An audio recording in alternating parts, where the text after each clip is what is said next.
Ouais, bonjour la famille, comment vous allez? J'espère que vous allez bien. Bienvenue ici à Gambi House. Les gars, les combattants rouges ont décidé de changer de plan. Voilà, ils ont décidé de changer de plan de manifestation. Et comment est-ce qu'ils ont appelé le plan? Ils ont appelé le plan là, le plan B. Voilà. Et c'est pour ce plan B, qu'est-ce que ce plan B consiste à faire? Qu'est-ce que ce plan B consiste à faire? C'est ça que je vais vous laisser regarder tout à l'heure. Ce que est dit, ce qui s'est dit dans ce plan B. Qu'est-ce qu'ils ont décidé de faire dans ce plan B? C'est ça que je vais vous laisser regarder tout à l'heure. N'oubliez pas, abonnez-vous et regardez du début jusqu'à la fin pour pouvoir comprendre ce qui va se passer dans les prochains moments. On se capte après pour une nouvelle vidéo. Ciao. Nous passons au plan B. Et le plan B, qu'est-ce que cela signifie? Je vais vous donner des listes de cibles. Ces cibles-là contribuent à maintenir le Togo dans la peur, dans la soumission, dans l'esclavage. Il faut que la jeunesse, les jeunes Togolais forment des petits groupes de 10, 15, 20 personnes pour faire déborder les forces de sécurité ou les forces du désordre, ceux qui acceptent d'obéir à ces ordres pour vous taper dessus. Il n'y a pas plus de 3000 corps habillés déployés dans la capitale. Combien y a-t-il de jeunes dans les quartiers? Si chaque quartier ouvre des fronts avec 10, 15 personnes, vous imaginez, ils seront débordés. Alors la première cible que nous invitons la jeunesse à prendre ce soir, c'est la chaîne propagandiste du régime, dont le propriétaire n'est que le chef nazi en personne, Faure Gnassingbé. Prenez pour cible la chaîne New World TV, cette chaîne qui contribue à faire la propagande du régime. Vous devez cibler les radios, les chaînes de télévision qui contribuent à maintenir la force du régime. Il faut cibler les magasins, les restaurants appartenant aux barons du régime. Vous devez résister. Que chaque quartier, que les responsables dans les quartiers préparent des cocktails Molotov pour vous défendre si vous êtes attaqué. Vous n'avez pas besoin d'avoir des armes pour faire fuir une armée. Face aux blindés, face aux véhicules dans vos quartiers, il faut mettre en place une stratégie de guérilla. Vous lancez les cocktails Molotov, vous disparaissez. La nuit doit être notre force. La journée, il faut manifester. Il faut être, comment dire, normal. Mais la nuit, nous devons rentrer en guérilla.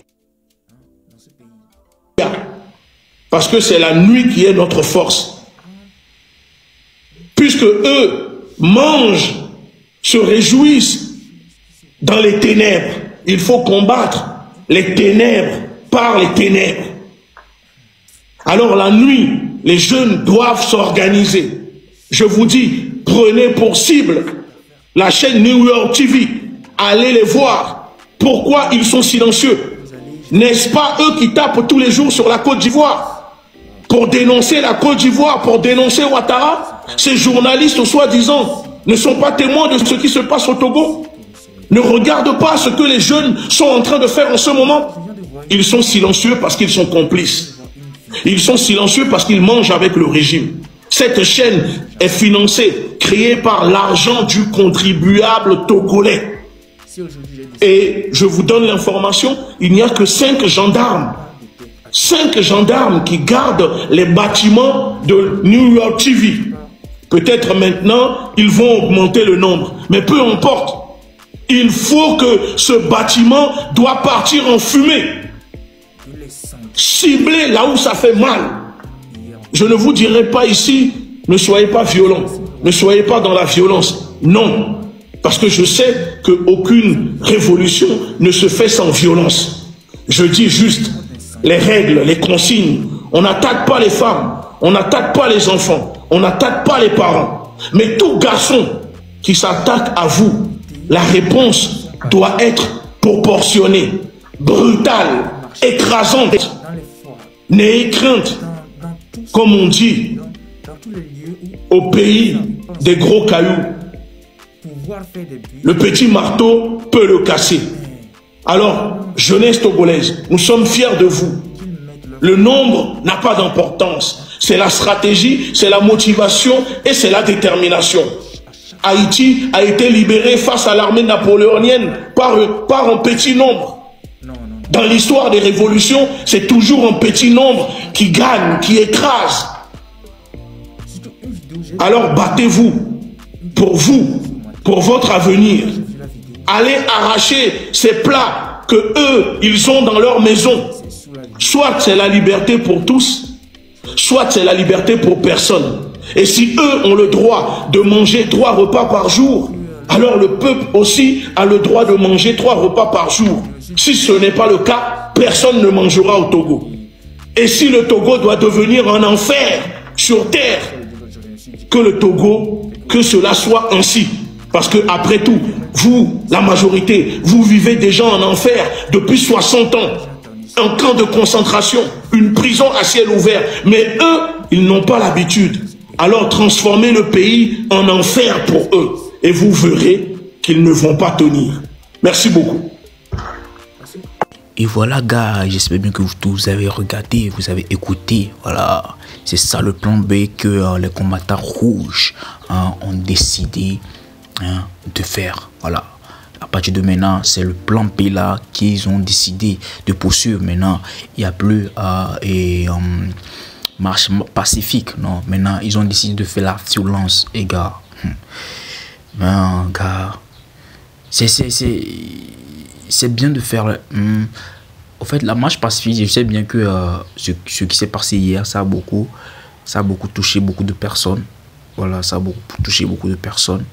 Mais le plan B là, selon moi, c'est autre chose au fait. C'est autre chose. Au fait, je ne vais pas dire pour que les gens pensent que voilà, et toi, tu ne veux pas et tu ne veux pas participer aux luttes ou bien quelque chose. Non, c'est pas ça au fait. Parce que ce plan B, c'est bien, mais s'il y a destruction, je crois bien que c'est nous tous qui perdons. S'il y a eu destruction, c'est nous tous qui perdons. Parce que vouloir, je ne vais pas sortir des mots, truc là, parce que vous voyez, c'est j'en ai bien nous va gléer, c'est comme on va gléer après. Mais on va sortir avec gens, on va tuer. Qui on va tort, moi chouchou, qui après réussir dans un truc là, c'est pas. Je sais bien que, comment l'appelle-t-on, les marches pacifiques là, ça n'a rien donné, que les soldats ont sorti des armes et tout, ils ont sorti comment ils appellent ça même, les gaz lacrymogènes et tout, mais Tchali, je crois bien qu'on doit plus, on doit réfléchir, on doit réfléchir à ce qu'on doit faire vraiment. On doit faire vraiment parce que pour la violence là, c'est un peu trop, c'est un peu truc là en fait. Je veux pas pourquoi mon parce que là global c'est que si bon me dire non c'est pas ça gars, mais ça me dit changement, mais dans les bonnes conditions en fait. Ouais, c'est le truc les plus importants. Bon, bref, les gars, j'espère que vous avez tous regardé. Je ne sais pas à moi de le dire, mais j'ai donné le peu d'avis que moi j'ai. Le peu d'avis, voilà, pour ne pas dire. Pour que mon gars va se bien, c'est comme ça. Donc, ça, c'est tout pour aujourd'hui. On se retrouve pour une nouvelle vidéo. Ciao, ciao.